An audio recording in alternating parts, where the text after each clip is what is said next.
আশা ছেড়ে দিয়েছিস তুই? তুই কি তোর ভাগ্যকে মেনে নিয়ে আশা ছেড়ে দিয়েছিস? লজ্জা থাকা দরকার। তুই এভাবে চলে এসেছিস কেন? তোকে চেষ্টা চালিয়ে যেতেই হবে। তুই ফাতিকের বন্ধু। যদি সত্যি আমার বন্ধু হয়ে থাকিস এখনই উঠে দাঁড়া।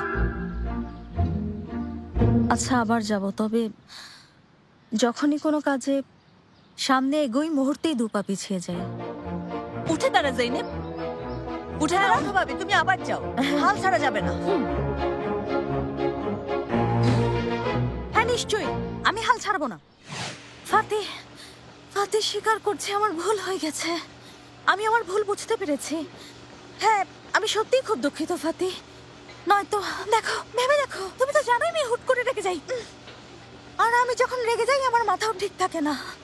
নয়তো তোমাকে এসব কথা কখনোই বলতাম না ফাতি। আমি এর আগে কখনো এসব কথা বলেছি? হ্যাঁ, আমার ভুল হয়ে গেছে, রাগের মাথায় বলেছি, আর কখনো বলবো না। ক্ষমা করে দাও ফাতি। ফাতি, ফাতি প্লিজ আমাকে ক্ষমা করে দাও।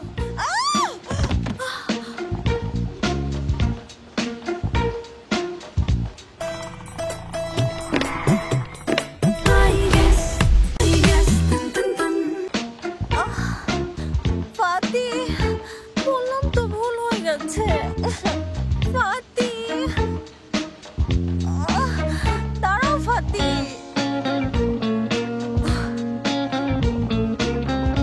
ফাতি, আমাকে মাফ করে দাও। ফাতি,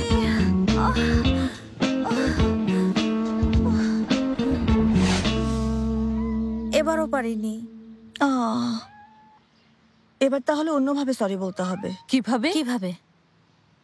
আচ্ছা ধরো, ভাইয়ার জায়গায় যদি আমরা হতাম, কিভাবে সরি বলা আশা করতাম? কিভাবে করতাম? তাহলে কিভাবে বলা যায়? আর কিভাবে বলবো? যেভাবে বললে ক্ষমা করবে। কি সেটা? পেয়েছি। কি? ওঠ আমার সাথে আয়, জলদি। কোথায় যাব? ফাতির রাগ এবার ভাঙবেই দেখিস। ওঠ ওঠ ওঠ ওঠ ওঠ, জলদি ওঠ, জলদি। কি করবি? আরে কথা না বলে জলদি ওঠ, এখনই যেতে হবে। উড়ু উড়ু আদরের কাছে দিয়ে আসে। Ne olur söyle, sevenler bana ayrılmak kanunu aşk kitabında.